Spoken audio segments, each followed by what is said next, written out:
Hello and welcome to Wrestlopinionated. This is our weekly show all about the great shows of AEW. We are your hosts. I am Morg. This is Human Catastrophe, Matt Strange, and this is... Tired and stressed Muir. Oh, what? Why are you stressed, Muir? I've just repotted a bonsai plant that was way too small for its thing. It's dead. You've repotted a bonsai plant. It's dead. No, it's not, mate. I've trimmed the roots properly as it's meant to and got all the correct I'm stuff. going to come round and touch it. Don't touch it. You're not allowed to touch my bonsais. You'll kill them. You nearly killed all my orchids. Leave them alone. You might not know this, Morg, but any plant I touch, other than onions that grow in my cupboards, apparently, just die. It doesn't matter what they are. I'll follow every method. I'll water them. I'll use the correct feed. I'll moderate their sunlight. Hi, welcome to my gardening podcast. I'll fucking it's do not everything. much of a gardening podcast. You just kill every plant that exists. They just die. and welcome to 50 seconds for over 50. How to replant your bonsais. You put the feed in and monitor my friend for me. Yeah, it's dead. What? I got a succulent. A succulent. They're really easy to keep dead. You just leave them and water them in the autumn. That's all you do. I know. You killed it. So, welcome to our AEW podcast. Go on, Morg. Take the reins again. So, this may be the first time you've listened to our podcast. It may not be. If it's the first time, you will need to know we have a tier list, which is how we give our rankings and ratings for matches in Dynamite and for the shows overall. We don't rank the matches in Dark. And Mr. Strange will now explain our tier list in the medium of... political and military treaties of history. Okay. I should have plants I've killed. Plants you've killed would have been a bad job. I wasn't prepared for the conversation. So tier list system, it's quite common. You might have seen it on Facebook. You might know it from Japanese computer games like Resident Evil and such like. Comes from the Japanese school system, which is kind of similar to the British school system, and I assume the American one. But better. Well, the Japanese school chair system with incredibly high suicide rates. The whole of Japan has that. Yeah, well, fair. So we work up in alphabetical order. We start with D. D is a bad match. It's something I've not enjoyed. The timing is off. Maybe the wrestling isn't good. Maybe you just don't care about the story. Like any treaties written or followed by a Second World War military leader. Wow. Yes. Boom. Carry on. C. A C match is a good match. It's what I expect to be the average match, but it's a good match. The wrestling's good. The story's good. You've got enough of everything to keep you entertained, but your mind's not blown. Like The Art of War by Machiavelli. It's a good book, but it's not his best book. And it doesn't have the clarity of work of a B rank book, such as The Art of War by Sun Tzu. This book... You need that if you're a middle manager, mate. You do. It's actually... You do on your desk. Look, you're ruining my transition. I went from one Art of War to the other with B. Let me have this. Okay. B match, like a B book, takes one of the things... Maybe everything is in it's good. Maybe it's got good military tactics written with character and prose, for example, like The Art of War by Sun Tzu. Maybe the wrestling is just phenomenal. It's specialized in one area, say war. The wrestling or the story could be above average. Everything should be good. I should have my eyes on. I should really care. An A match. An A match is a rare occurrence. Well, so it seems. It shouldn't be, but it is. An A match is something where the story is there. The wrestling is there. They're both at least good to great. We're having a good time. We care why the wrestlers are in the ring.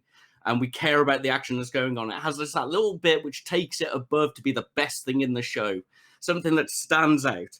Like the Book of the Samurai, the translated scrolls of Natori Ryu, which is basically the Japanese art of war. It's got politics. It's got fighting. It's got murder. It's great. And that's what I want from my A-ranked match. It's a really good book and no one's heard of it because it was only translated a few years ago. Let me do my history weaving. And, of course, an S-rank match are the ones which we only see very rarely. They're the things that stand out. As the Raptor says, it's scenes of Pentagon versus the Black Lotus Triad playing it through my head daily.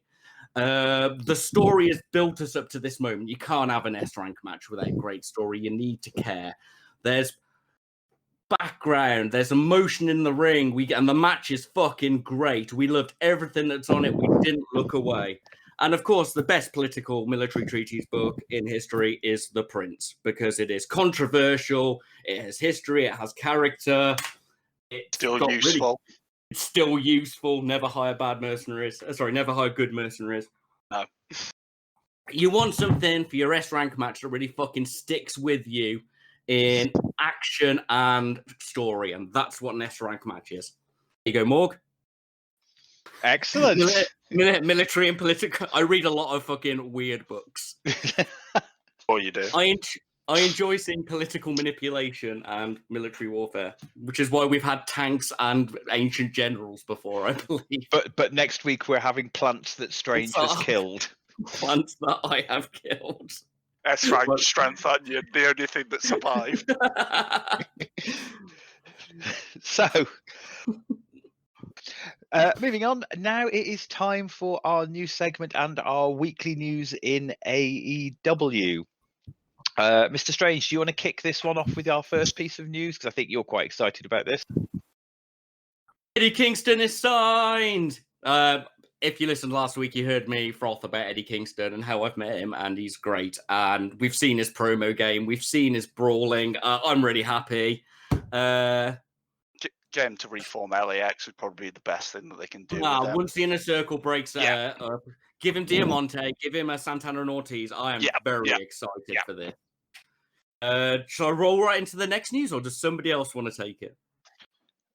You go on. Okay. Controversial by the look of it. It's not 100% confirmed. Maybe one of you boys can tell me if it's right, but it does look like the entire women's tag tournament is going to be on YouTube. That's brave. That is brave. Now, there's two ways they can do this. They can free pay-per-view it and make people care and fucking, yes, make that's it a what thing. you'd hope for, but you'd want at least your finals on Dynamite, surely, or at a pay-per-view. We do know from Jericho's showing up on a podcast last night that for this women's tag tournament, I would assume, AEW has signed Tayanara Conti. Okay. Oh. Yeah, she's good. So she's she is a judo black belt, so she's got that kind of Ronda Rousey background. Remember how I said how Ronda got it, and what I think one of the things that helped was the judo background, because the similarities between the falling, etc., that you see in pro wrestling and judo being quite tight. She's very pretty as well. I have to be honest. I do have to be honest. But she's quite good. I really liked her on NXT. I don't think they ever gave her the potential that she could. She's not brilliant in the ring, but if you can stick her with the right people, I think she's got the chance to be really good. She's good in the ring, and she's got good bit of charisma. I was a bit of a fan of hers when she was in NXT. I was going to say I'm more excited by this name and the pictures I've seen than I was by the other lass who was reintroduced in Dynamite. More on that later. More on that later. And our next piece of news is quite a controversial one. So this week, you may have noticed that Excalibur was not on Dynamite. This is due to an old promo with racist connotations in the promo resurfacing. Do you want to discuss this, Mr.? I mean, the Raptor went off and did the research on this, and this is a little bit internet witch hunty. I'm sorry to say. Well, I'm happy to throw out what I know. From what I know, Kevin Steen / Kevin Owens was also involved in this storyline, and it was a consensual storyline where they were being racist at the request of the African-American wrestler. for a heel move. If you kick off of this, it's a little bit like kicking off at Django Unchained, if you ask me. Just because you think wrestling is small time doesn't mean it shouldn't have the same media standards applied to it. And also, I was literally on 4chan when this started, looking for news, rumors, etc. And I saw the post of somebody going, I'm going to post this. Let's get Excalibur off. I literally saw them doing the brigading. I saw it being set up. Yeah. So this guy liked people to use the N-word against him to get cheap heat against him. Neither Kevin Owens or Excalibur were particularly comfortable with this. Kevin Owens definitely wasn't uncomfortable with this. Mm-hmm. I specifically know that he was mentioned in the article that we read about it as being very uncomfortable with it. And they both apologized straight after and wished they hadn't done the promo. And resurfacing it now without all that backstory is a little bit... It's, it was 14 years ago and they've been very apologetic about it, multiple times in the past about it. It's like... If you're an actor and you're on a show and your boss says, say this, and you're an actor... 100%, yeah. If you're on Django Unchained, like you said before, you're saying certain words that you may not be comfortable with outside of that context, In wrestling, if the other wrestler says do this and he is a bigger name, more noticeable, anything, and he's the one, sometimes you do. And I think resurfacing this and trying to throw it in, especially when we've had some actual real issues we've in had wrestling real shit. An old promo that was a bit ropey and has been apologized for before. It seems a bit just muckraking for no reason to me. It's let's keep the fires of all the bad in pro wrestling going and let's not look at the good. So let's move on to something a bit more positive. Mr. Strange, do you have a social media for us this week? I actually have two. I only mentioned one to you boys when we were chopsing about this, but I've got the basics down. I know. First of all, from the proper AEW side, to get people over that you may or may not know, I would recommend Ruckus, Rukus, or at Mikey Ruckus on Twitter. He is the sound designer, the music man. He writes sound producer.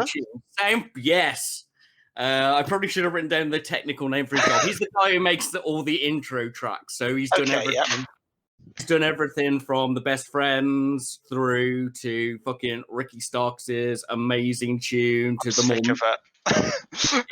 He did War Horses one for him just for the show coming. He does random remixes. He remixed the Best Friends theme tune with Intergalactic by the Beastie Boys. That brought me some joy. That's amazing. So he's well worth following. He posts quite a lot. He does a lot of random remixes. The second bit of social media I'm going to talk about is not to do with AEW, but it's to do with indie darlings and bullshit we love. On Twitter and the pay-per-view, Talking Shop Mania. It's hashtag. Mate, I need to see this. Shop-a-mania. It's a pay-per-view done by Gallows and Anderson, the Good Brothers, in the style of Chad Too Bad, and it's Sex to Mex or something now. Sex to Mex, yeah. Sex to Mex, and from what I can tell, they all just got together in their mate's garden, just had a piss up, basically, and filmed it for 90 minutes. Yeah. It's brilliant. I only mention this because I went on to today to check shit, obviously. I put in this hashtag Talking Shop Mania. And it was just a picture of a man running with the comment of he's been Irish whipped outside the ring and there's nothing for it to stop him. So he ran into the lake. I love taking wrestling to 100%. Like that. Southpaw meta bullshit wrestling. All of the fucking Randy Orton put up a tweet with the hashtag, obviously shitting on it, but obviously because it's his mate and he was watching Jericho. Every wrestler from every promotion, indie, the dubs, everybody. I just need to pause you there. Randy Orton taking the piss out of someone on Twitter. That's new. Randy is unbelievably based, though. Yes, he is. He's beautiful. Randy is his Twitter game is strong, second possibly only to Becky Lynch. Whoa, Chuck Taylor. Or Becky's Twitter game is Excuse strong. me, Warhorse got a match on TV through his Twitter game. Yeah. Let's Yeah, settle Warhorse down here, did boys. meme his way onto TV. Yes, he Fair did. fucking play to him. Right, that's our social media. So moving on from Arguing social media, we move on to our review of the week, and as always, we start with BTE, or Being the Elite. What did you think of this week's Being the Elite, guys? What score did you give it overall? Good, not the best. Obviously, I love the best friend bits. I and think I it love was a solid C. Yeah, it was more of an ups and downs than a solid one. I'm sad. I'm sad that 80s Kaz has gone. Oh, he had to be cured eventually. I know, but I fucking loved him. The Spanglish is getting a bit old with me now. It seems to basically be they sometimes say things that offend women, and then the women beat them up. Yeah, like, but the first three I was really down with, and with Dasher throwing the shoe with the that was beautiful where it chased them. But yeah, now but that's the only sketch now. I still don't. Go on. I love the Bob Ross section for 50 seconds, sub 50 plus. I thought that was beautiful. Not quite as good as the gardening. No, but yeah, I love the gardening one. That made me piss, but it was still good. The dead ass bits are boring me now. I don't get why they're happening, and the way Attaya talks to the camera really bugs me. I really dislike the private party bits. Yeah, they do nothing for me. I enjoyed the Three Idiots are the best part of the Dark Order. Mate, Dark Order sketches are the best things. I was laughing through watching John Silver corpsing all of the fucking way through. Oh, yes. Even if I don't even know if it was as funny as I thought it was through sheer jokes, just John Silver and the fucking helmet on Uno. I was told about the concussion problem just before he was snagged. The little fucking idiot is beautiful. They're great. They're fucking great. Hangman's becoming a bit clinging for my liking. You should just leave FDR alone a bit. The four bit at the end. I think could have been cleaned up and should have been on the show. But we did get an equivalent of it on the show, which means we probably didn't need it on BT. They hang out together and drink beers. Cool. We've seen it like 4 or 5 times now. Hangman needs a friend. Colt's still dragging on with the whole God, he can't play with Kenny anymore. Mm-hmm.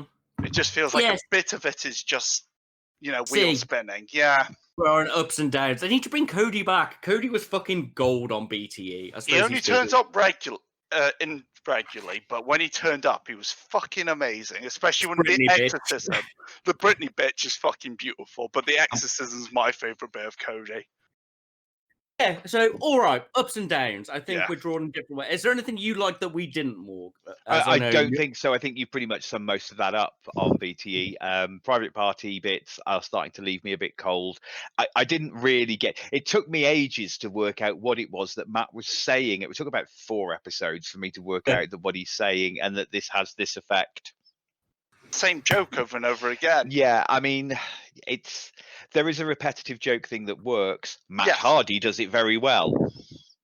Private Party and the Bucks, not so much. They're better in weird meta jokes, like fucking Matt feeding Scorpio Sky chocolate bars after puns and Nick doing Merge Freak. We didn't get bored of those. Well, I didn't get bored of the chocolate bar one. We've not discussed that one much. It was towards the start of this.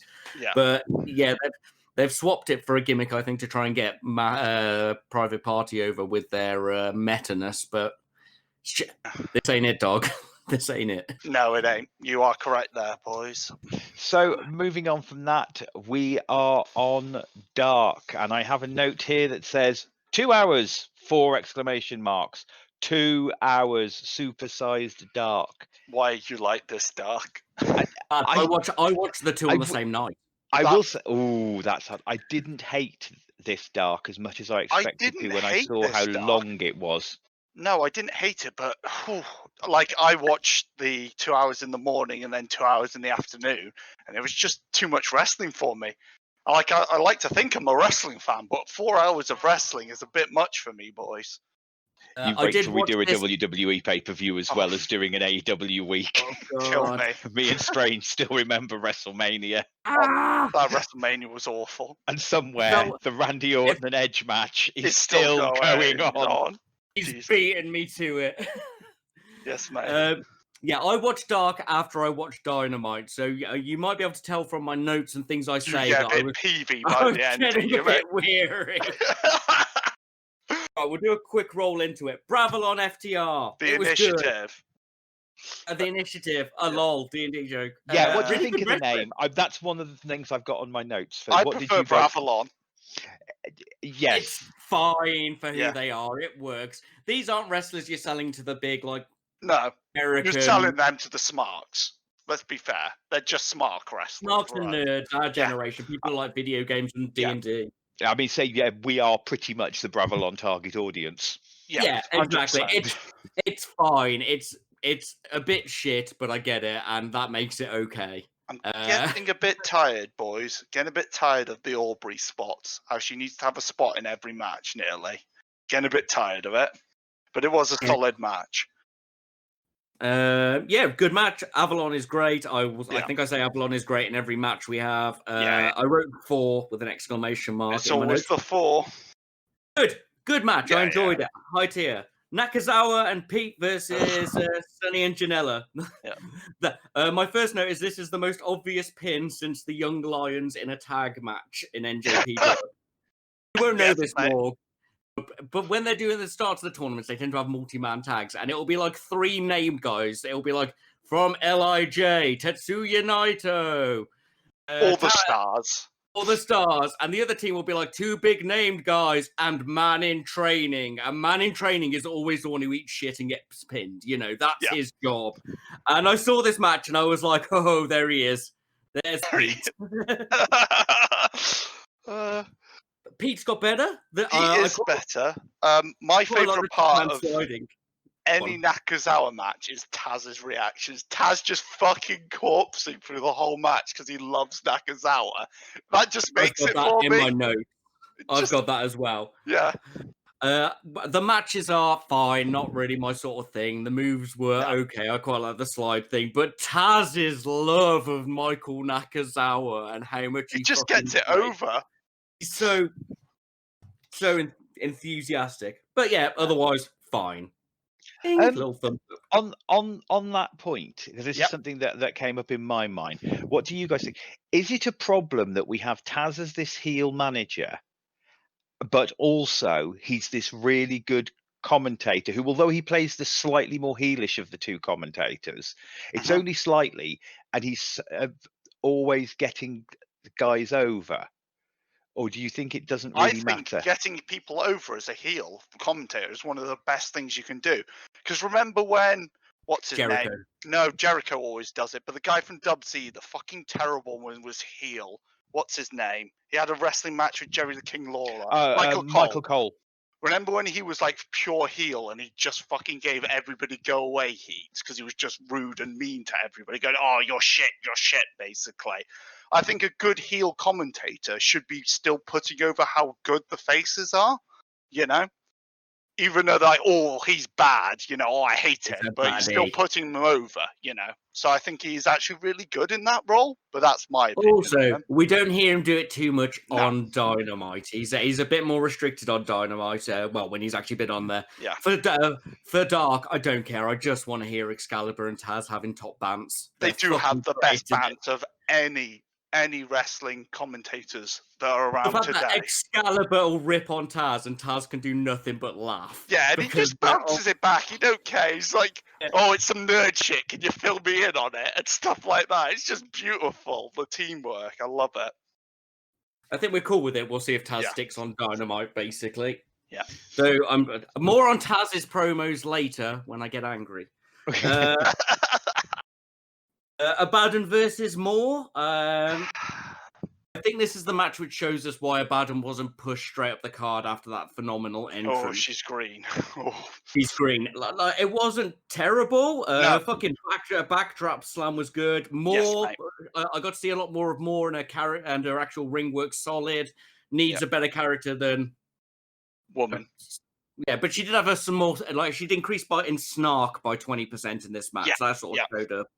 But I think this match was fine. Just showed us why. As long as you protect Abaddon, though, don't give her long matches. Just keep her in these short squashes. Keep her safe. Don't overexpose her. I think she's a fantastic character to have in your women's division. You just need to keep those matches under 5 minutes till she's better in the ring. Or Morg, give us the NXT Noah of women's leagues. I think Muir has nailed it. So I quite enjoyed the match. I really like Abaddon's gimmick. The most important thing is for that women's division is she's got a fucking gimmick. She is she is the most memorable women's gimmick 100%. they've got Yes. at the moment. I would say less than 5 minutes. I know we hate squashes. I think she's the one character we can allow to have. No, because she just scares the shit out of her opponents, and they just 98 Kana. Just have her come out for 2 minutes and just the most destroy powerful wrestler. Yeah, Big Time Kane. I mean, you've even got that situation where you could do it with people like Nyla Rose. Yeah. If you turn to Abaddon face, because we all know that the goth scary character always ends up turning face. I also fans love like it. how she isn't trying to be pretty at all. It is fucking horrifying, her face. It is just pure made to look like a zombie, disgusting creature instead of her trying to be like, oh, I'm a cute goth girl. I think it's beautiful. I love it. Stang. Sorry. Hashtag talking shopomania. Carry on, boys. I just love strong gimmicks. I feel like wrestling's the least important part of a wrestler's job. I really do. And she's got it. She just needs to build on her wrestling a bit and be protected, and she'll be dimes. Yeah. All right, we'll have to move on. Otherwise, we're going to stick on this. Abaddon good. Train her a bit more. Keep her scary. Yeah. But promo. The sound guy should have balanced this better, is my first note. But we got a promo on Dark. We did get a promo. You are right. You've got to defend it, Strange. At least we got one. I don't know. I think because I miss Goofy Sean so much. In the desert, a man should not complain from where his water comes from. Yeah, all right. Solid glove promo. He's got a glove. It means he can win. I like the hyenas pretending to be lions line. I thought that was quite cool. But, that's cool. Solid. But hyenas can kill lions. Yes, says mate. The hyena fanboy. Oh, hyenas fantastic. But this ain't a hyena podcast, so let's go on to the next match. Dark Order versus Hobbs and Shaw. I am here for Hobbs and Shaw. God, Hobbs is huge. They look great together, don't they? They just look like a classic team of tag team, like muscle-bound men. They look fantastic. Big meat men. Slapping me. I've got very few notes on this beyond good. I liked it, and I believe I messaged both of you guys to go. We need to give more credit to Stu Grayson. He's phenomenal. He's my most underrated wrestler in AEW. I'm willing to give you that. There was a point where he did his finisher on Hobbs, and then he sort of jumped up holding his knee and hobbled around because Hobbs was too massive for his finisher. And I was like, great. You didn't have to do that, mate. They put them over like beautiful. Yeah, mate. They are going to be big team. I am fucking ready for them to be pushed in. Hopefully a different show. They need to be superheroes. Yeah, they need to be. They are. One of them's got. I know we've joked, and it is a very sad, tragic story, and we are in no way making backstory, though, ain't it? We are in no way making light of the tragedy, but it is. And the other one is an ex-military captain. Yeah, they need to be classic wrestling superheroes. They're a modern day version of Hulk Hogan, Ultimate Warrior. They would 100% here. You could sell Hobbs completely as the Ultimate Warrior. Not like him, but just those short, quick matches. We don't allow cocaine anymore. No, but you are right. Nah, fantastic. Good match. Love it. Love the Dark Order. Loving it. Then we had Pub Man versus Scorpio Sky. I'm sorry, I didn't get his name, and he looks like dude from Corey Hollis. Corey Hollis. Sky's great. I just didn't care. Like, I love Sky. I always complimented him on being fucking smooth in the ring, graceful. My only other note was there was a counter where Corey Countered a move into a stun dog millionaire cutter thing, and it was wicked. That was very good. I've seen Sky crush a person every week for no reason now, and he always does it great. It's always a good match. This was a good. And he always makes the other person look great, also. But yeah, I don't see the point of it. It's time to give Scorpio some fucking independent push, get him back on the main show, and give him that TNT title.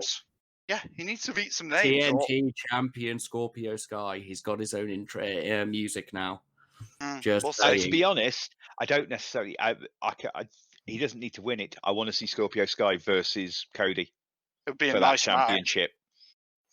No, you're not right. He's just great. On to Kenzie Page versus Penelope Ford. I have one word on this, which is fine. So I'm gonna have to let you boys cover it. It was fine. I put Kip's dance. I put Kip's dance at the start was fantastic, and you can fight me on that. It was beautiful. Him coming out dancing. Penelope Ford was not happy with that. You could tell she was pissed at the end of it. That did not go how she wanted it to. You could see in her face. I don't know what happened. Excalibur and Taz trying to figure out women's fashion was the best part of the match for me, and that's quite sad. You know, it's just nothing. It was there. It was a nothing match. Yeah. But from one nothing match to another, Solo versus Wardlow. KO's unusual. Quite interesting. Didn't see that coming. No. The two F10s didn't go well, did they? No, they did not. Sort of. I think it looks hard. I think I fell asleep during this match. You missed nothing, mate, if you did. F10s just aren't that interesting of a move, and if the person's not good at selling it, it's just terrible. But stop calling it the F10. Yeah, it's just making it. Yeah, because you're just poking at. Yeah, you're just poking at Brock Lesnar. Give it a different name. And he'll just come out and kill you. Don't annoy Brock. Bulk will eat you. I don't know, mate. Wardlow is also Warrior King shaped. In fact, as I said, I think he's the most Warrior King shaped man in AEW. Yeah. My money's still on Brock. My money's still on the UFC champion. I'm sorry there, Strange. Yeah. As much as I love my Wardlow. Don't know. I'd have to see Wardlow's real fighting career. Yeah, true. So on to 3 and 4 versus Best Friends. I think this might have been my favorite match of the week. John Silver is so strong he managed to take Trent's bandana off. I want you to consider how powerful that is. What power level is that in anime terms? Jesus, man. I mean, we know he's got to be like a fucking... I think we're up to the Cell Saga with John Silver. The Beaver Boys are just fucking great. Loads of cool moves. They've got Speed Guy and Power Guy. My main note is, sorry, I was just watching this great match, and I think this was also a highlight of the week, if not my best match. And I would highly recommend finding this match in the dark and just watch it. It is a bit my only because I have to criticize things. Yeah, of obviously, course.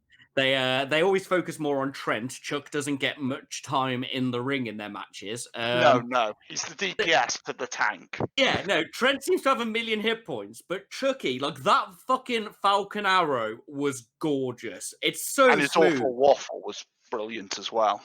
I think it's the best finisher. If we discussed this a few weeks back, where we said where you were saying the Judas Effect elbow is good because it looks brutal and can come out of nowhere, and that makes it a good finisher. Yes, 100%. And I like the flair of a finisher. I like a finisher to look like a finisher, not just a man being elbowed in the face. Yeah, I get you. Chuck was stood next to the man, and then he was pile driven. No, there was no pause. It's a finisher. You can see that this man trained Ricochet. That's all I can say. And OC. So did you enjoy it as much as us, Morg, or were you tapping out by this point? No. It was a good match. Best Friends. It was. I enjoyed it. It kept me interested. I love Chuck's finisher. Now I know that that's what that is. And yes, I agree with you. It really did. The Awful Waffle just literally came out of nowhere. It was like, oh, you've got me thinking about what's the best finisher in AEW. I will come back to you on that. We can discuss it later. Yeah. Write it down. Next week's discussion. Oh, we discuss it this weekend. This week. Whatever. Then we rolled into just Lance. don't care. I have 2 notes, which is he's carrying a man, which was pretty impressive. And Lance does Lance things. That's all of my notes. And I normally quite like Lance matches. My only note was when he attacked the guy, but again in the crowd he shouted, "Why are you still here?" at him. That was the only bit that really made me laugh. But the rest of it, no, it's just a fucking squash match. Who fucking cares? We're using Lance Archer just to be the squash machine, and I'm bored of it.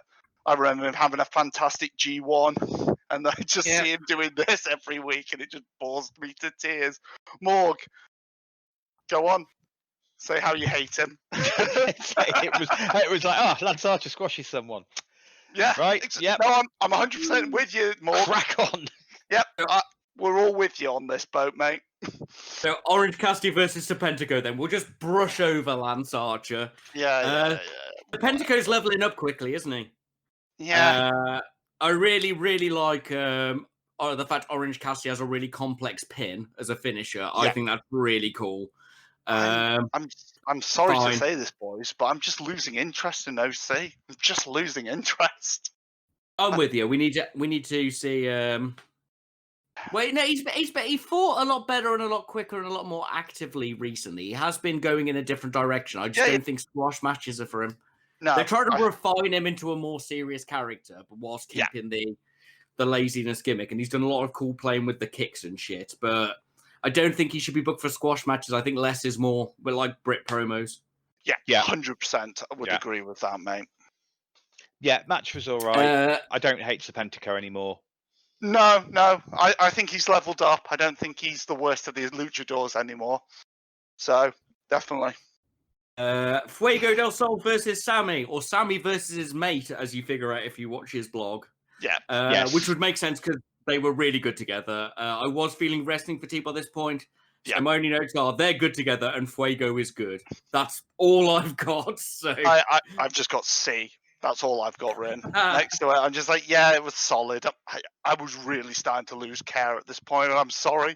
But how were you doing at this point, Morg? How was your I'd had fatigue? my snooze during the Wardlow match, you see. So back up. Maybe we should take it in shifts. Go on, Morg. You've got to sell this match because I've just got it. Fuego is good. It was quite a good match. Sammy gives and takes. I liked the other guy on the outside. The payoff at the end with Sammy flattening both his mates and giving both of his mates an over. I watched Sammy's vlog, which had the payoff within it as well. Yeah. It's noticeable that most of these guys that have been brought in all seem to be Sammy's mates. Yeah, he's got. I've noticed this now. Well, it's a good in. It's a good way to get in with these young wrestlers. Yes, you can get to bring in the ones that he likes and wrestles with. You know? Yeah, it was a good comeback for Sammy. Basically, that was the important thing. It was a good comeback match for Sammy after he'd had his big moment. I think Dark was the right place to do it as well, even though it's only been a couple of weeks. Because we do watch Sammy's vlog, we did get to make the jokes about when he got hit. Oh, Sammy's going to take the bumps again. Sammy and the bumps. I don't want to take the bumps. But yeah, it was all right. What did you think overall of Dark? Well, quickly, Private Party promo, I don't remember it. And the 6-man tag, apparently I liked. I think there was a bit of a... okay, we're going to have to stop on the 6-man tag quickly. No, I don't even have notes, really. Who were they up against? I don't know, boys. I just had fucking silly string and 2 hours for this. No, it was mostly improving. There was some really nice sequences towards the end. It was kind of cool. I think this is a good Dark if you don't watch it all in one run. Even with the matches we don't really care about, like the Ford one and the Lance one. I think if this had been paced better, it wouldn't have been such a drain by the end. If I'd watched this in 2 separate hours, ending with... If the first hour ended with Hobbs and Shaw versus Dark Order and the last one ended with a 6-man tag... it's Santana and Ortiz versus Private Party. Of course it was. Yeah, it was. I think if it had been 2 1-hour chunks, I'd have been really excited by all of this and given it a much higher rank. I think we're looking at a C if you watch it together and a B if you watch it in chunks. I think it would have done a lot better over 2 weeks. I think this could have been 2 weeks of a show. Yeah, but like you said, it's solid enough. If you like watch anything with the Dark Order in, watch any match with the Dark Order. If you like a lot of wrestling and you need wrestling, that's a good place to get your wrestling. So moving on, we move on to Dynamite.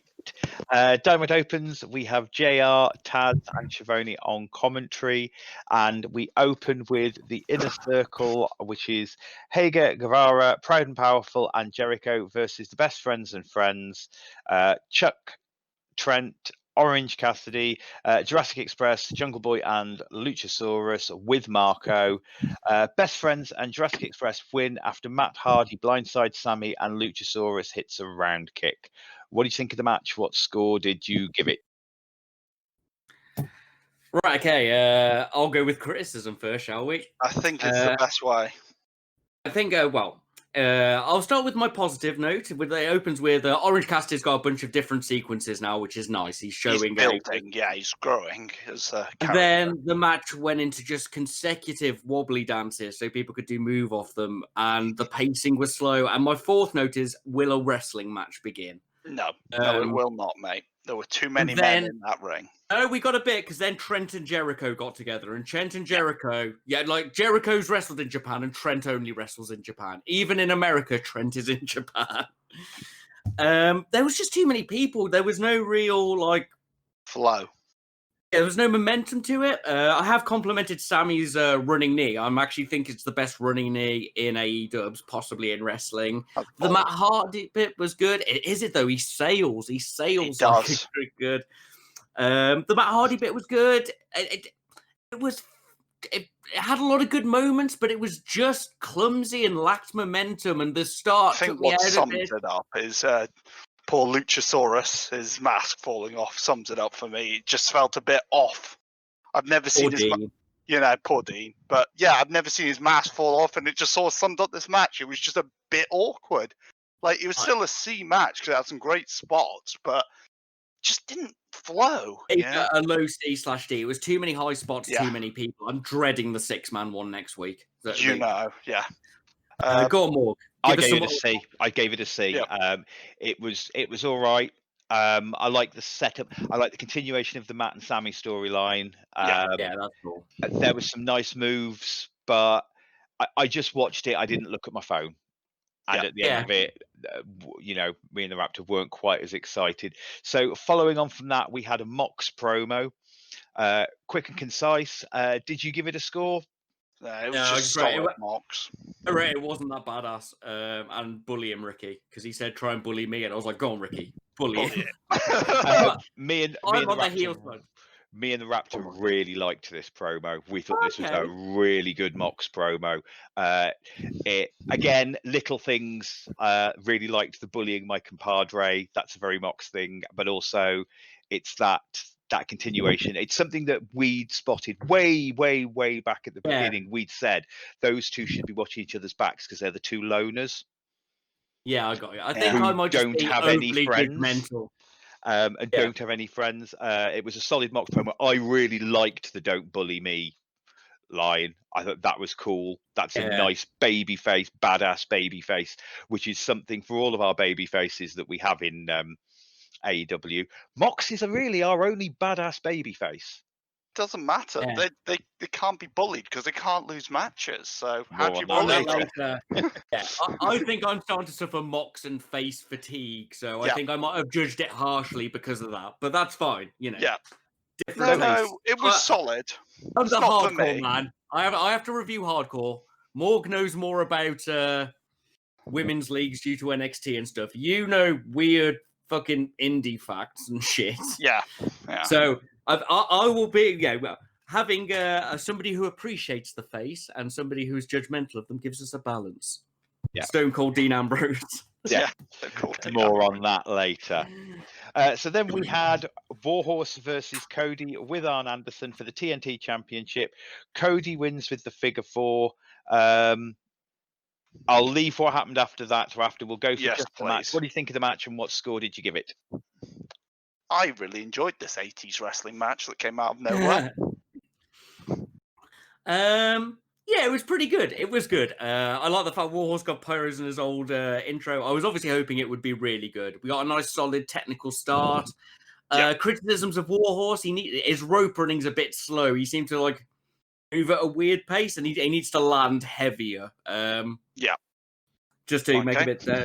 Obviously, it broke down and it got slower during the break, but it picked up nicely with the Warhorse comeback. His strikes need a bit of work, but otherwise, I was satisfied. I gave it a C. I think this was a solid wrestling match between an indie guy and Cody. I was happy. Just, not perfect. He's an indie man, You see, He's not been... Oh, what do you give it? I gave it a solid B because I really enjoyed it because I thought it was some really good wrestling. I liked Warhorse's selling. He's really good at selling. He remembers that he's injured and keeps it up. And he had a beautiful Macho Man elbow. So, Morg, you're going to have to be the decider. I'm afraid I come down on the side of Mr. Muir. I thought this was a B. I really enjoyed this match. It nearly got an A because of Warhorse's gimmick. And being an old gimmick is great. It's nice to actually see a gimmick in wrestling. It's a gimmick, but he bashes his head a bit too much. He headbangs a little too much for my liking, but at least he's doing something. He's not just I am indie wrestler. Look at me move. Yeah, I to be. This was a solid wrestling match. I think you got a better analogy than I'd got when you said it was a good 80s match, and it's got Cody in it. Strange. How could you possibly give it a C? You monster. I'm the critical one. He needs to be heavier. He is the B-ring general. He needs to assert more mass. I mean, yes, technically, I'm not going to explain what I learned in wrestling. Carry on, more. No, I enjoyed it. I gave it a B. That was a solid B match. I think it was a really good wrestling match, really good fun. I was very won over by Warhorse, who I didn't go and do any research about beforehand on purpose when I found out that he was actually going to be in it. Watch him versus John Silver. I think it's a PWG or GWC championship match. Him versus John Silver, really cool. And you get to see John Silver show off his strength and Warhorse show off all of his gimmick. It was a solid, good match. I liked it. It's on YouTube. So following on from that, the Dark Order run in and attack Cody. Thing I liked, which I want to state, was I liked the fact that Warhorse, obviously a babyface, pushed Cody out the way. That was really cool. I really liked this, and I thought it was setting up really well until what happens next happens. Oh, okay. And then Max Cardona, formerly Zack Ryder from WWE, comes in and makes the save. So you've got issues with this, Mr. Muir. It's not issues. It's like, I'm guessing it's because they don't want to build Warhorse because Warhorse isn't signed, but Matt Cardona's obviously signed. But it felt like maybe Warhorse should have had a bit more of a fight in him, to defend Cody and help out sort of thing before he just disappears from this. I just felt it was a bit weird storytelling wise. And it's just Matt Cardona, who's looking fucking ripped at the moment. Oh, mate, the size of him. He looks great, My criticism goes the other way. Okay. Well, a different part of the situation. Have we had any interaction between the Dark Order and Cody with threatening him and stuff? No. So they literally came out just to get chumped to Zack Ryder, Matt Cardona. It was like suddenly, the minions are here to beat up Cody. That thing they haven't shown any interest in doing. Yeah. No, you've got a good point there, mate. That didn't bother me because it's Dark Order. And we're pushing them as being the strong. We're pushing them as being the strong cult. We are going to take over. They are the old world order, the new world order. They are, but they're done a little bit differently. They're done because we've seen the BTE segments with a little bit of tongue in cheek. They're trying. I think they're trying to do is make them a threatening presence, but when they tried to make them a threatening presence last time, it fell on its ass. So I think they're trying to make them a threatening presence with that knowledge that we're actually a bunch of geeks as well. Two of us used to name ourselves after a computer game. Did they even promo when they came out? No, they just got jobs, mate. They could have said something. Broads isn't bad on the old mic. No.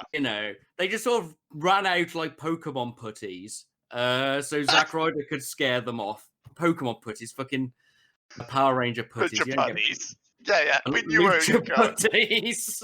Good old Pokemon putties, those well-known things. Hey, kids. Hello, fellow kids. Hello, Yeah, no, I think I'm glad that Matt Cardona's here, but more on that later. You're more Dubs E people, Morg. You and the Raptor. How was your Dubs E heart? Did you pop when? Well, Raptor just went, "Who's that?" And I had to explain because, of course, Zack Ryder was a nobody on WWE. He got himself over on the internet. On the internet, he had the audacity to get himself over. So people were chanting his name when The Rock came out, and he had the audacity to get himself over. And of course, if you have the audacity to get yourself over, you know exactly what that means to Vince McMahon. Yeah, you're the enemy. Yeah, you get your girlfriend snogs John Cena, and then you get chucked off the ramp by Kane, and then your girlfriend cucks you by kicking you in the dick at WrestleMania. I mean, that's exactly what you do to your guy who's got himself over and is shifting more merch than anyone else, and is having entire crowds chanting "We want Ryder."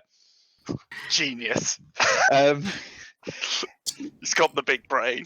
Cody has said that one of the reasons, yes, he's big mates with Matt Cardona, but the reason that he was the one guy that he wanted is if you can get yourself over like that once, you can get yourself over like that again. I 100% agree with bringing him in. I 100% agree with bringing him in, but it just felt a bit tacked on. Like, I felt that story part would have been either for Warhorse or not happening at all, like Strange Things. I think you might have been better off having Warhorse turn heel on Cody. I mean, whether that would have hurt him on the indies, or if they're thinking of signing him and they want to keep him as a face because he is quite pretty, and I think he probably makes a good face. If they've got their eyes on him, maybe that's a problem, but... It just felt a little rushed to me. I might even have had Lance Archer come out. Yeah. Oh, yeah, that would have made more sense. That would have been good. Lance is always beating random people up. Yeah, and then you can have a feud with Matt Cardona. Done. Yeah. No, fair cop, well made. Good thinking, Batman. You know, a bit of the cinematic universe. Yeah, that might have been better. Yeah, no. So yeah, mixed. Moving on. Happy but mixed by the look of it. Inner Circle ringside promo. What do you think of the promo? Did you give it a score? Jericho, ain't it? Right, obviously. Ruined by one thing. What? When it was over, you could hear JR on the mic go, "Who wrote that?" And I was like, "Oh, JR." JR's getting very cynical. He is getting very cynical. I like the demon orange juice, but it's somehow getting worse. I thought that made me laugh, but it is very cheesy. A bit like Jericho. I'll never not pop for Jericho doing Jericho things. Hey. After that was the contract signing for FTR. Little boardroom skit. What did you think of it? So, in honesty, putting aside my lack of interest in 4 because it's been overly done, Arn coming out obviously solidifies it. The Hangman Friends bit was solid. I'm not quite sure what the point of the tag team appreciation night is. I assume it's just so they can wheel out a bunch of people from the old days and go, look, tag teams are great. The elderly. They enjoy doing that every now and then. Yeah. So it wasn't like... It's the setup for Arn and Tully to get back together. Yeah. There we are. It'll be the Brainbusters will be part of the appreciation night. Yeah, 100%. I liked Hangman coming in with the cheap whiskey. That made me pop. But other than that, I'll see what happens. I am neutral on the scene. Yeah, following on from that, we had the Dark Order, Uno and Grayson, the original Dark Order, OG Dark Order, versus Hangman and Omega for the Tag Team Championship. Colt and Brody joined the commentary team, sort of. Colt joins the commentary team. Kenny and Hangman with I can't remember whether it's called The Last Call or The Last Shot. The Last Call. Thank you. Kenny and Hangman with the last call, not the buckshot V-trigger combo as I have it written down. We'll move on to what happens afterwards. What do you think of the match? What score did you give it? It was. I had a great time. Yeah. Grayson is a great seller, and he's fucking phenomenal. I said this earlier. There was just a showcase of Hangman's solo power. That they were obviously going, look how good he'll be on his own. Dark Order's fucking Kenny tossing move was great, and they're fucking 450 with the cannonball under it. Is beautiful. Really picked up for the end. One criticism, Tony Schiavone kind of put me off a bit to the start of the match when he kept like trying to go, look, Anna Jay is here. Anna Jay. He said it like 4 times. I was like, what was Tony. that? I don't like her mask. We got to come back to that. I don't like her. We can discuss Kit later on. Otherwise, I had a great time and I gave it a B. I thought it was a really good My match. missus was watching with me, and her main thing was she popped for Evil Uno. She loved him. So over with the casual is Evil Uno. Your other half is not a wrestling fan, is she? Not at all, but she loved Evil Uno. She thought he was great. That's always that's how you hook them. You get one wrestler, and that's how you hook them. Yeah, that's how I got the rap to it. It was Finn Balor and then the Shield, and she was. No Dimes Devlin is fantastic. So you know, big times AJ. Yeah, I gave it a B. What did you say? Strange, was yours a B? B. Yep. It's a solid B, boys. It was great. Yeah. Yes. Following on from that, the Dark Order surround the ring. Young Bucks and FTR for the save. God. This is too many men, boys. But Ten's back. His arm's only in one of those power fists instead of being slung up. So Ten's getting better. So that's nice to see. My first 2 notes are he's got the papers and the gimps are back. So. I was happy to see the creepers back. I'm so happy to see the speaking perverts. The second time in the show, the Dark Order come out for no purpose other than to get chumped on. Well, the faces need to be more overstretched. They haven't won enough. Yeah, we're showing the connection and the breaks. And had no definitive end. It was just a bit of a clusterfuck. They came out, then some beer was dumped over him, and Brody was laughing. He looks really good in a waistcoat. Yeah. Yeah, I don't think it was necessarily needed to be done like that. I think we've had enough FTR and Hangman run-ins, run-outs. We could have probably just let these boys have a match. I felt like these guys are getting a bit too much time on the show. As much as I do like Hangman, I feel like they don't need 4 different skits and a match on a show. It's a bit TNA. Yeah. They are pushing the 4. Too much. So Anna Jay's mask, right? Why has she got a sparkly, nice, almost sexy domino mask? It doesn't. It's the right colours, but it just. Why has it got sequins? This is the Dark Order. Most of the Dark Order are balding, bearded, ugly men. Anna Jay is a beautiful lady. Don't cover up her face. But give us something. Why has it got sequins? I don't know, but for me, they're the Dark Order. We're back to that thing you were talking earlier about Abaddon, and let's have Abaddon look like really evil. Yeah, let's have a cute goth girl. Well, I'm all for cute goth girls. We know, Morg. We know. But no, I don't think she needed the weird little half mask. I think either give her the full-on, gimp mask, or just don't have a mask, because the Beaver Boys aren't masked until they're in a match. So why not? And Stu Grayson doesn't have to wear a mask at all. No, he's just this ugly motherfucker. I did like the fact that they had Anna Jay out there though. They've now gone. She is the Dark Order's women's division member. She is super green. She's had 10 matches or something, if I was reading correctly. Well, I think that's why they had her kidnapped and took her off for 100%. A bit. No, she definitely. Yeah, but she's got to be ready for the tag league. If she only had 10 matches, considering how much we liked her when she started. Yeah, it's something ludicrous. She's got some serious amount to protect. That girl's got natural talent. 100%, mate. But you got to protect them. They've got a lot of promise in the women's league now, but they need protecting and growing for 2 years. Yeah, they could do with someone like having Kong back training a lot of these girls. Yeah, Kong back in the back training these girls. Yeah. So moving on from that, we had the Britt Baker promo. don't even remember if it was good. I still was think we need a break just- from it. We need this a week off. Why did that entry music play? She only did a speaky bit. That confused the fuck out of me because I was like, oh, I know this music. Who's making? Oh, wait a minute. This is Britt Baker's music. Yeah, why did her music pop at the end of her promo? What was the point? It was It was solid. It was followed by a far After that, we superior had a promo. Diamante video. Yep. Yes, the I loved Diamante it, video solid, promo. Brilliant. Perfect. Yeah, I gave it a B. Character. I ranked this and gave it a I gave it a B. I thought it was good. I also did. I didn't rate it, but I think it was fucking solid, and it gave over her character perfectly. We learned everything we need to know. I have a highlight and one criticism. What's your criticism? When she was like, "I'll do whatever I need to get that win," and being badass. The clip they showed was her doing an inside cradle. Now, when I think of somebody who's fighting in a badass way, what I don't think of is a cheeky roll up. You know. But it was all made up for with the pressure makes diamonds. That was a wicked line in Spanish at the end. Yeah, fucking sick. I'm here for Diamante. Yeah, but yeah, inside cradle is not the. Not a badass move. So now for the next part of our 10 minutes for the women's division of the week. Get them faster. The match. Diamante versus Hikaru Shida. Shida wins with the running knee. What do you think of the match? What score did you give it?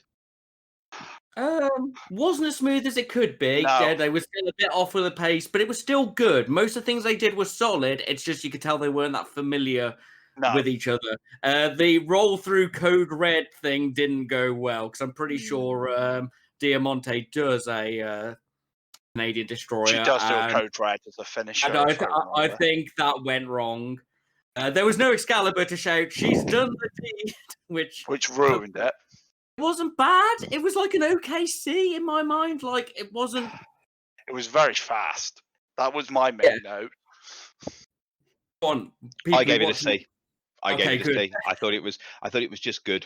I enjoyed it. I'm still in. I still like both of them. It's enough to make me want them. So has Diamante been signed? She must have been signed because she's getting all these matches. So it's enough. And the other thing I like about Diamante, she's got a little bit of a gimmick. No, I'm 100% with you, Morg. So Diamante, Shida, and Abaddon are our three that have a little bit of a gimmick, even though Hikaru's is. Dentist. Well, Kylan King is massive. That's not a gimmick. It is in my eyes. It's not very often you see a 6-foot woman in the ring smashing people. And Nyla's a monster. Yes, she's taller than Nyla. Yeah. Speaking of Nyla, we then had Nyla Rose and Vicky Guerrero promo. They come out and choose their color for the tag team tournaments. At which point, Cameron debuts on AEW as Nyla's partner. This is Cameron, who was the not so good half of the Funkadactyls. Oh, the Butcher, the Blade. 100% that, mate. Who the fuck is that person?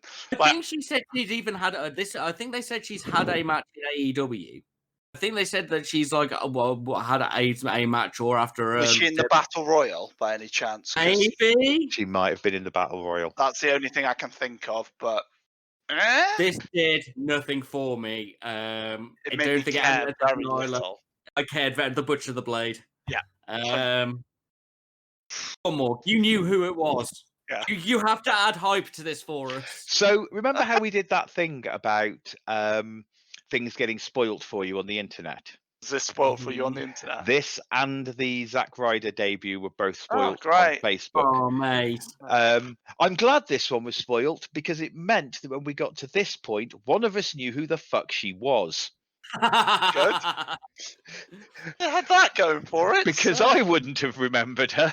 No, that's the thing. Ooh. So yeah, that's it. I think it's a non-moment in the show. I can't even get mad about it because it's such didn't rate it because it was so whatever. Following on from that, we had MJF's State of the Industry address. What did you think of the promo? What score did you give it? Chef's meme. Chef's hand meme. MJF's face turn. The posters. I actually snorted that his video had a lion with a crown on it, like a proper little snort laugh to myself. So good. He's a fucking cheap pop machine. He had some classic heel misogyny. But then my notes go, he is right, though. Yeah, he called him Stone Cold. This promo fed my smart soul. Was a little bit long, could have been shorter, but that was a face promo. I gave it an A. I think the break made it a bit long for us because we saw through the whole break. But no, it was a face promo, and he was saying exactly how I feel about the men's division. Trump suit. His Trump suit was beautiful. I'm not gonna lie. Kissing the fucking plastic baby and then getting the spray in his mouthwash and then spitting the mouthwash into a bowl that a guy was holding is the most Republican thing I can imagine. It's disgusting. It was beautiful. Well, I think we loved it, Morg. Yeah. Do you have anything to say? So, MJF, when you're doing your promo where you're sitting there talking about how somebody else might be very similar to another guy, and you're doing your, that worked shoot. You know, when you're dropping your pipe bomb promo, try being a bit original. Maybe when you're better than everyone else. I know someone who was better than you, and that man was straight edge and he was better than you. But he wasn't doing that promo in exactly the same way as an old DX promo. When you're doing that same thing, where you do that scary waggling your fingers thing and all the way through it, and you're saying, the land of the Titans. Well, that just made me cringe. And on top of that, you're ripping off Shawn Michaels, you're ripping off Triple H. Then you did your brother line. Well, John Cena did that a long time ago in exactly the same way. That was taking the piss out of Hogan. He did the Hogan hand gesture. Come on. Yeah, but that's exactly what Cena did in exactly the same way in a promo with Vince McMahon. When you're doing all that and you're a bad guy bully who doesn't get his comeuppance, so you're also ripping off Stephanie McMahon. The promo was fucking ace. I gave it an A. I did want to rip on it because all the way through it, I was watching it going, you're ripping on somebody for ripping someone else off in every single thing in this promo. He does the fucking Ric Flair walk in the ring. My only issue with it is this was a babyface promo from our most detestable heel. He's not detestable. He's beautiful. Let's be honest. Yeah, he is our most detestable heel. He's our only strong heel, but we'll get onto that later. But all he did was copy what people on Twitter and Reddit say. He got all of the criticisms people make. I've seen Stone Cold Dean Ambrose written all over the internet. Yeah. He did a 100% smart promo, and whilst being a twat, saying all the things you want to hear. He literally did a Trump. He's a baddie, and he said all the things you want to hear. Fucking genius. So we're agreed. Hayes. I mean, it was a great promo. The Raptor liked it. I liked it. As I say, I only wanted to rip on it because I just thought we all love funny. A rip. And I wanted to set up for that Stephanie McMahon put down. This was a phenomenal promo. My only issue with it is it was a babyface promo done in such a heelish manner. It's at the end of it, me and Raptor were both like, that was a very babyface promo. Even if you like Ambrose. The problem is MJF's got a winning streak, so he's got to go face because heels don't win. More on that later. More on that. Don't. I've got to lose my temper in about 30 seconds anyway. So moving on from the MJF promo, we move on to Darby Allin and Mox versus Cage and Ricky Starks. With Taz, this is a tornado, no DQ, tornado tag match. Darby hits Ricky with the skateboard covered in thumbtacks for the win. What did you think of the match? What score did you give it? Right, I'm going to go. Begin with the Taz promo. No, I'm going first, Nick. You hold your anger back. Go on, lad. Taz promo would have been good about if Mox hadn't already beaten Cage. He's going to kick the shit out of you. No, he isn't. And it went on a bit too long. Loved seeing Starks get some time on the mic. Get really to show his character. And then my next note is please win heels. Going straight to the slower picture-in-picture or the break was a bad move in my mind. But then the match was actually good. Cage carrying 2 men with Darby. That was leaving. beautiful. There was a brilliant pace pickup. Starks and Cage weren't that smooth together with their tag team combo moves, but there's great potential. Like, he threw him to one thing and he wasn't quite there. But you can see I it was think good. that was more Darby than Yeah. the way Starks reacted to that. Then the pinboard looked like it fucking dragged down Starks' back. It was a solid match. It was probably a B of a wrestling match if I wasn't so angry about the fact that the heels lost. Team Taz, right? not a threat. Just yeah, oh cool. So hold it in. The match was a B. I disagree with some of the storytelling. Yeah, the story killed this for me as well. I just want to see someone. You fucking goodies can't be any threat. I don't care if the goodies just go around stomping and winning every match. It's not fun.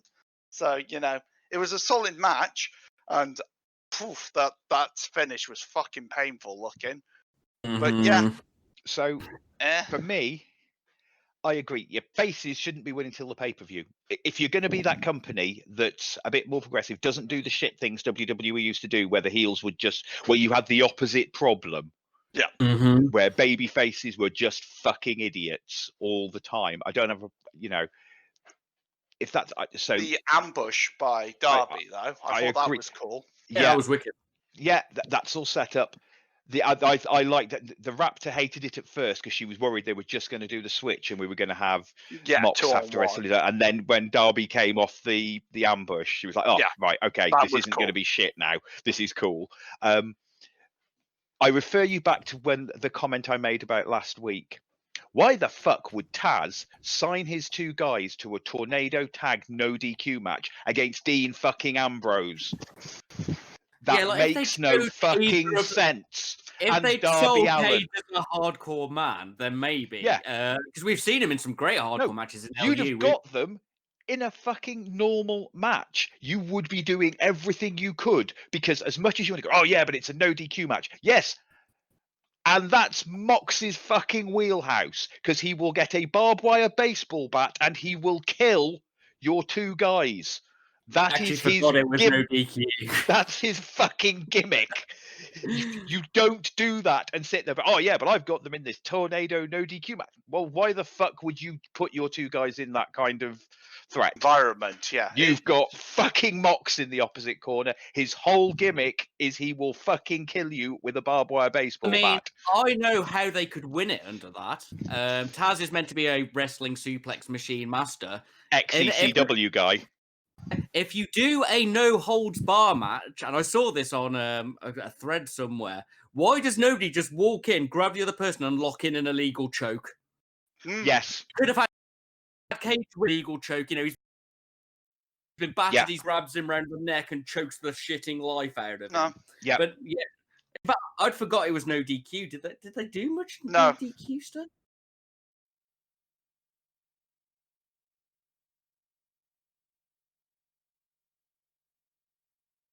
Apart from the skateboard. Yeah, it does. Good match. Bad storytelling decisions. Yeah.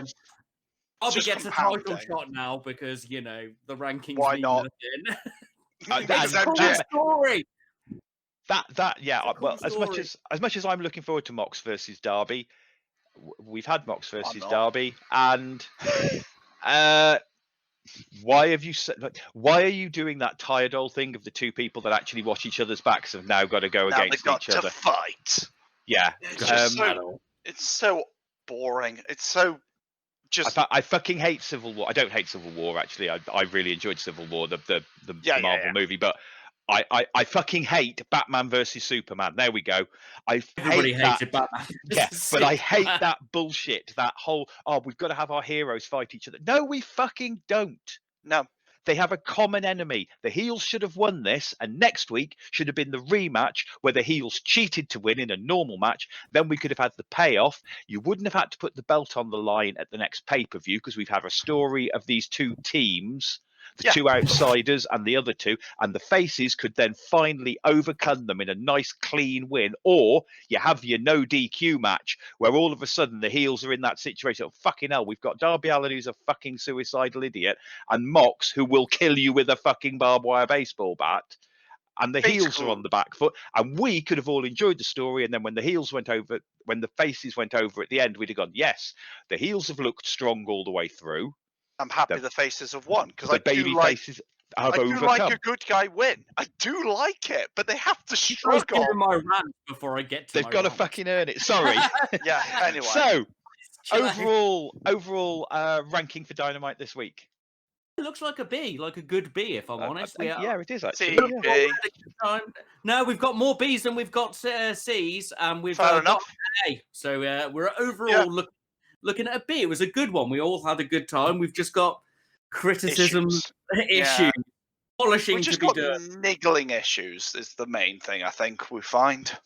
So very quickly, while Mr. Strange works himself up into that unlikely state of anger that he can get himself into, very quickly, if you'd like to send us a question, if you'd like us to discuss something, if you want us to rant about something, if you just want to tell us that we're the greatest podcast about wrestling, please feel free, get in touch. We are wrestlopinionated@gmail.com, WrestleOP on Facebook, WrestleOP1 on Twitter.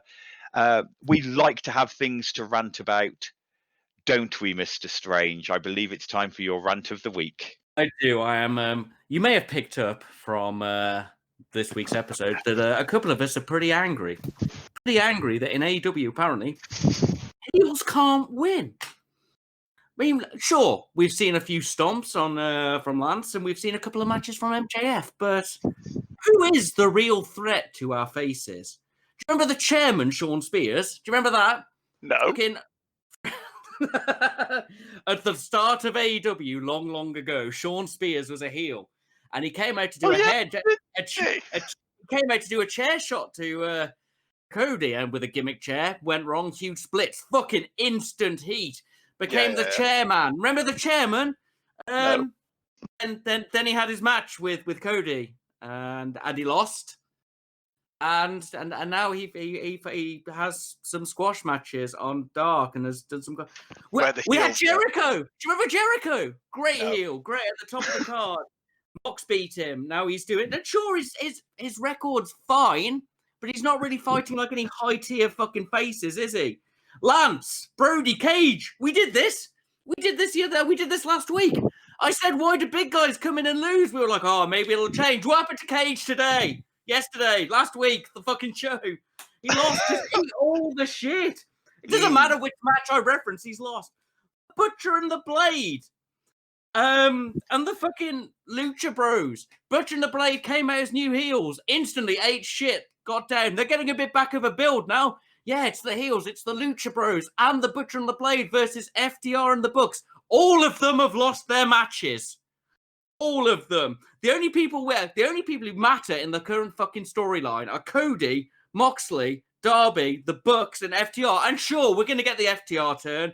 They're going to be like, oh no, now we're heels. But what about the heels we've got? Why do we have to introduce some people and go, haha, they were heels all along. Look, now they are 4 horsemen. 4. A hero is, in traditional terms, is measured by the worth of his enemies. A hero is about what he overcomes and struggles past to achieve that lofty goal. So everyone is just shit because not one villain is getting solid runs. Cody was measured by the worth of Lance Archer. That was the point of Lance Archer in that tournament. Look, Cody's beat Lance Archer, but now Lance is just sort of about doing shit. So what did Cody? We've not seen him smash anybody with a name. You know, currently, Moxley and Darby are being rated by Cage and Ricky Starks. Ricky Starks has 2 wins on Dark against some people. I think. Wow. Wow. And lost versus every named goodie. Cage had some squash matches and the Casino Ladder Royale, which we thought was pretty cool with him bursting out on the floor. Since then, he has lost to Moxley.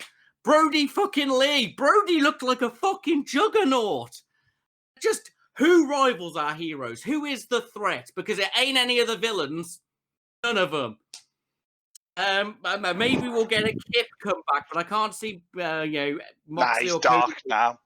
He's a dark boy. Can we just build? Don't give me a new one. Don't turn FTR. Don't flip anybody.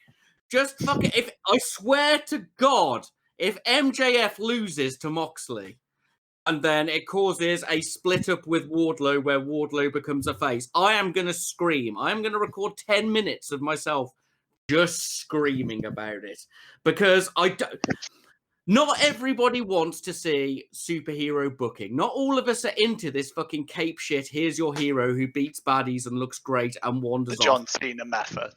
Yeah, some of us are Marvel kids, not DC kids. Some of us like to see our heroes struggle and go through conflict to grow stronger. We like our villains to actually have some fucking thought process or do something a bit cunning. Or just a raw powerhouse. I'll take a fucking run roughshod Kane 98 who just fucking annihilates people. I'll take a Mil Muertes dominance run because then when our scruffy plucky underdog beats him, it fucking means something. Can we please get over your babyface indie friends and just have some fucking and ex-WWE guys going straight to the top? I was saying they weren't doing TNA booking, but it's fucking starting to look like it now, isn't it? Except as opposed to like 70-year-old men who are going to ruin it by being in the top. It's just mid-carders. Oh, my mate didn't do very well. He wants to be a face. Just crush all of these indie heels. Just fuck them. It doesn't matter. Good guys win. It's bollocks. And I'm very angry. And I think I've burnt myself out there. And I hope you all agree.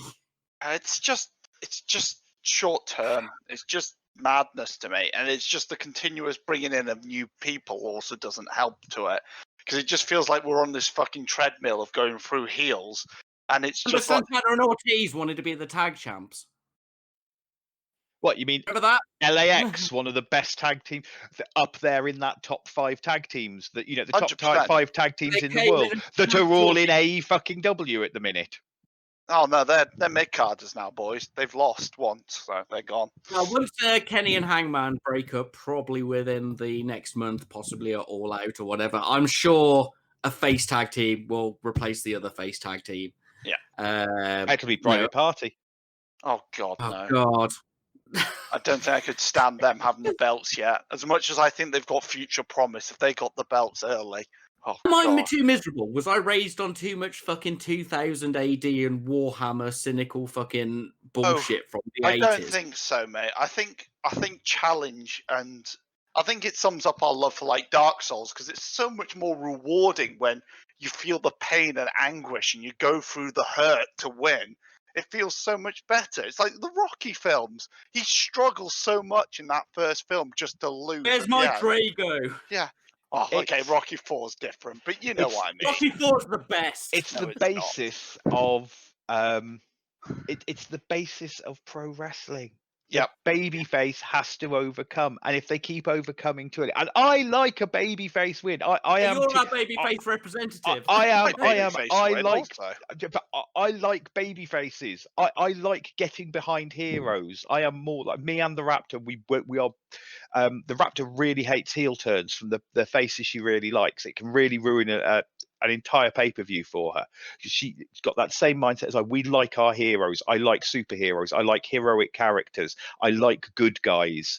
Even at LARP, when I played an evil guy, I played a anti-hero, darker hero character. I genuinely like good guys. I went through my Let's Play Evil phase when I was like 13, and now I like the sort of the hero type characters. But if they don't fucking overcome anything, the only thing they're overcoming is the other fucking baby faces, and it's Batman versus fucking Superman again. Everybody's favorite film. They're not heroes though, mate. You have to have some sort of threat to be a hero. You know? I mean, I know they've been saying have more complex characters and less one-dimensional characters, which is fine. I approve of more complex characters. Mate. Yeah. But they've still quite obviously got good guys and bad guys, and the bad guys are losing. But they don't have that many really complex characters. MJF may now be, as much as I just jokingly criticised that promo. MJF might be our most complex character now. If they go on with this, where he's the smarky, he's the heel, but who's doing all the smarky, almost cutting babyface promos, he will become the most interesting character. He will move from being, I'm not going to say the least interesting character, because that's not fair to MJF, but he was a very one-dimensional, I'm actually a scumbag bully. I'm a classic heel. I am a classic heel. That is my gimmick. I am a scumbag bully. So he's quite one-dimensional to being the most complex character. Darby Allin should have been one of the most complex characters, and so should Mox. Mox, because they're not doing a proper Stone Cold with him. A proper Stone Cold means you're a bang-on tweener. Yeah. Which means you do really heelish shit to win. Yeah. You just happen to be amazing. You just happen to do it to heels. But you also do it to any other fucker who's in the way. I don't know. It's just, I think they're struggling with characters and longer term booking. I really do. I brought back multiple times. I feel it's the booking that's hurting them more because the characters don't feel like they get time to develop correctly. So I think we're what a great segue. We're moving on now. Well, it's up to Mr. Muir because he did have an idea for something else, and Mr. Muir is the one. So Mr. Muir is the one who has taken over our discussion. He comes up with our thing to discuss over the week. Do you want to go with best finisher, or do you want to go with your original idea? I don't know. What do you feel? Let's bring it out to a vote here. What would you prefer? Finisher is the awful waffle, job done. Whoa, I didn't even get the message we were changing this till this morning. I'm still written down the people I was going to get you to fantasy book. So good work, Morg. You don't have the entirety of Too Cool from the Attitude Era. Oh man, Too Cool. You don't have Lord Taishi. So. Oh, Lord Taishi! Oh, you treat me so well, Strange. That's all right, Strange, because you were getting 98 Kane. Oh, you can't waste him. You can't waste him. It's like an aged wine. We can't drink it for any occasion, Morg. I think we're rolling into the 3-week booking. I think the 3-week push, because everybody loves to joke about WWE 3-week pushes, but as much as I love AEW and it is my favorite wrestling show currently, they're starting to feel a lot like Vince, aren't they, boys? They're starting to feel a lot like that 3-week push, don't you think? What do you think? Regarding it all. I've got to say, and we've said this before, the current situation, the coronavirus, is one of the things that is. No, but that's the thing. It's been going on for like 5-6 months now. Yeah. It's the one thing that's. It's time to start cooking. But it's the thing that's hurting them. Because they're still booking as if they're in the. I think it's time to just face up to it and go. You ain't got no crowd. You've just got no crowd. By your seat of your pants. You've just got to be brave and book things and see what sticks. AEW should book better. Yes. Because they don't have as many fucking pay-per-views as WWE. You can tell I've been getting angry this week. I've been swearing a lot more. I was going to say, normally this is my job, and I'm a little bit more subdued. I mean, I did have a bit of a mega rant, but, I'm a little bit more subdued. You boys have got the rage. I've infected you. It's just fucking infuriating, to be honest, because I see this character, you want me to invest in it, and then he's gone off to Dark, and I don't give two hoots about who you beat on Dark. Unless you start putting people with names back on Dark to be beaten, I don't care. If you beat a jobber on Dark, whoop-de-doo, I could probably go on to Dark and beat a jobber at the rates they're going at, Just run in. Hi, I'm here to get annihilated.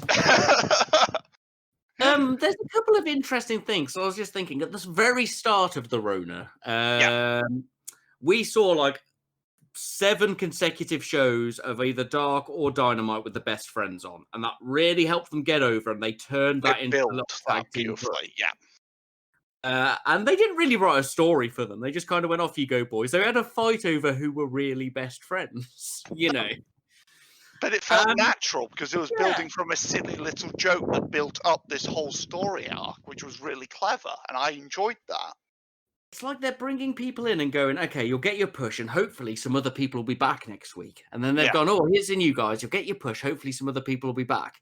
But then nobody else comes back. So as opposed to going, okay, you're new, here's your arc. They're going, you're new, here's your introduction. Cool, settle in the mid card. Off you go. Who's next? Oh, we're here too. Cool. There you go. Nothing's getting, unless we're looking at some crazy long-term Gado booking. Hopefully, I really do hope that is it, but it feels like more modern day Gado booking than long-term Gado booking. The problem is, I think they're telegraphing too much of it. The four stuff drives me mental.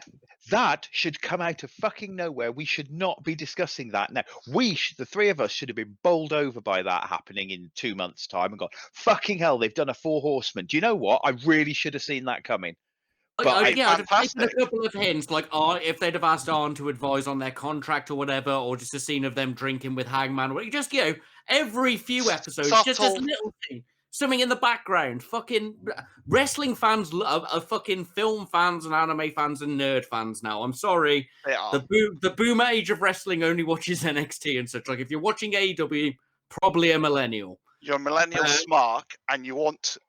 And things should be done like Jaws. Jaws is the perfect example. You don't see the fucking shark for ages, and that's why the shark is good. Any horror film, don't show your fucking monster, and don't show your booking. It's that easy, you know? I don't necessarily agree that it's the millennial smarks AEW. I think AEW is directed more at us, the older smarky. We are millennials. Well, okay, we're millennials, Morg. I don't know when you were born. No, I'm not a millennial. I'm Gen X. Cool. Oh no! Look at them being cool and nihilistic. It's for the generation of kids who grew up on computer games and films, and that's why, like, if anything's put out, they'll find little jokes and laugh at things and look at screenshots. Wrestling fans spend all their on the internet picking things up. You can do subtle shit in panels. Somebody will find it. But it's also, I always think AEW is very much set for my generation and the Attitude Era guys. But it's the group of us that go, yes, the Attitude Era was great. There was a lot of shit in the Attitude Era. And I've said this before. The Katie Vick storyline was in the Attitude Era. There's so much shit in it. But then I always see AEW as the best parts of WCW. That's all it is. It's just the middleweight people, cruiserweight. Sorry, God, brain wouldn't work. Back in the early days. Yeah, little midgets. Yeah, little midgets. But it's a Kevin Nash term for anybody who doesn't know. We're not literally calling them midgets. Yeah, it just feels like we're on this conveyor belt at the moment where it's like you get stamped in, you're in this factory where you get your stamp on, you go on to Dark, you get your interesting reveal on Dynamite, then you go on to Dark for 2 weeks, then you lose a match, then you're gone, next character, come on, got to keep this gravy train running, and it just feels like shit to me. The only storyline that they're actually pushing down our throats is the Four Horsemen one, and I'm sick of that. So from the little bit of research that I've done, if we want to look at who should be being pushed currently in AEW, the people who should be being pushed are Orange Cassidy, which they are doing. He is in a feud against probably their top heel. And that's based on merch sales. The other two teams that should be being pushed currently are the Young Bucks, unsurprising, and the Butcher and the Blade, because they're the ones that drew 1 million fucking views. They've got over so well since their sort of like reinvention as Miami Butcher and Blade. People fucking love it, especially with the Lucha Bros. They're just such a great that team. It's such a beautiful team of these like tweener sort of Picture of Butcher holding Phoenix with "This is my son" is one of my favorite things I've ever seen. But you know what I mean? They're a dingy Lucha Underground team. They're a dingy bad guy Lucha Underground team, and I fucking love it, but they're gone now. Yeah, we've got to have the FTR Young Bucks inevitable feud, which is just they should have just been kept apart till you've got a crowd. Yeah. I kind of don't mind the FTR sort of fucking about around the Bucks and not fighting them yet. I think that's actually quite interesting, them having a dynamic around them and coming out to help them. We can have another storyline running at the same time, Strange. We don't have to just have one. I'd rather have the Bucks and the FTR sort of. Also, sorry, just going to jump to a fucking side point. What is the entire point in a section of making sure we have a tag rope? I mean, sorry, jumping back to the FTR promo. I'm just getting angry about FTR. There's too much FTR. There is too much Too FTR. much. They're putting me off FTR. It's the team that they wanted. It's the team that needed to be there. I said earlier, in AEW currently, you have the Young Bucks, the Lucha Brothers, FTR, LAX. Private Party, Best Friends. Well, no. I'm specifically talking about, and I'm going to put Hangman and Omega in there, but officially they shouldn't be. In fact, no, they don't go in there. So you've got the top 4 tag teams I can consider probably the top 4 tag teams in the world. I love the Best Friends. Private Party, you've got potential. The only other one you could possibly put is when they're working. The other one you could put, there are 2 other tag teams that can go in that top, that you could go into interchange in there, and that's the Usos and the New Day. Those are the only ones I can think of from WWE that are popularity solid. No, that are a solid fucking tag team that can have it. Because I didn't like tag team wrestling till I started watching the Usos versus the Dark Order. Jack Evans and Angelico. They're great. They're great, but I don't put them in that top tag teams. Out of the top 10 tag teams, you need to watch more indies, mate. But out of what I consider to be the top 10 tag teams in the world, 5 of them are in AEW, and only 2 of them are in WWE. No, I get you. Well, you need to ask Strange about Roppongi 3K, his favourite tag team. I know. I know of Roppongi 3K. Yeah, they're very good, but I fucking hate their gimmick. If you're gonna go for that, you go for El Phantasmo and Ishimori. Oh, they're so good. But anyway, back to booking. Sorry. No, but this is the thing. So you're booking around. So you've got all these. So just book everything around the fucking tag teams. Yeah, we love it. Yeah, it's what you built your company on. Just make it the thing. Yeah. The Young Bucks lose matches. I just like to point out as well, the heels go over the Young Bucks sometimes. Okay, Butcher and the Blade didn't. That one recently. Neither did the Lucha Bros recently. Big loss that I can think of was against Private Party or another face team. Yeah, they're not. Didn't they beat Private Party in their last match? They did, but I'm thinking about tag team tournament where they had the shock loss, so they got out. That was the start. We can't. I know, mate. I know. I'm back to bitching about heels and faces. I'm back. Yeah, no. We've got to, I think the issue is because everybody gets to write their own stories and stuff. I get the feeling every now and then, like, oh, this would be really cool. And then the story that they were coming up with goes off to the side. You need a Kevin Feige. You know, like Marvel has Kevin Feige that kept all the stories sort of interlinked and intertwined. You need someone like that controlling it a bit better, I feel. Matt Hardy was primarily going up against Jericho and stuff, and now he's sponsoring Private Party, and he's gone back to more sort of big money Matt rather than Damascus Matt. Yeah, you just need a bit more consistency, and then maybe we'll know where we're going, as opposed to just, here's your story, it's done. It sounds like I'm booking it when I'm having ADHD hype on, to be honest, guys. Just how things seem to change instantly, and I don't understand. It's like, you know. Yeah. So stop the 3-week pushes. Yeah. Yeah, stop 3-week pushes. So even if it's a bad storyline, give us a storyline. Yeah. We love storylines. Please give them those. So that is another week of the Wrestlopinionated podcast. I want to say thank you to Anchor.fm for hosting the podcast. We are Wrestlopinionated on YouTube, Spotify, and on Anchor.fm. Mr. Muir. Right, we'd love to hear from you, so if you could please send in any stuff to us to wrestleopinionated@gmail.com, WrestleOP on Facebook, or WrestleOP1 on Twitter. That'd be fantastic. And also, look after yourselves out there. On to you, Strange. Oh, you're lovely. Cheers for listening to our podcast. Well, regardless of whatever medium you've listened this to, please click the like, share, subscribe, whatever little buttons the platform comes with to give it a little approval. I think it's a little bar of like how much you liked it on Spotify. Give us max of that. If this is your first time listening to us because you've ignored my links on Facebook, thank you very much. Do share this with your other wrestling friends. And yeah, have a good time. Back to you, Morg. All that's left to be said, goodbye and good night.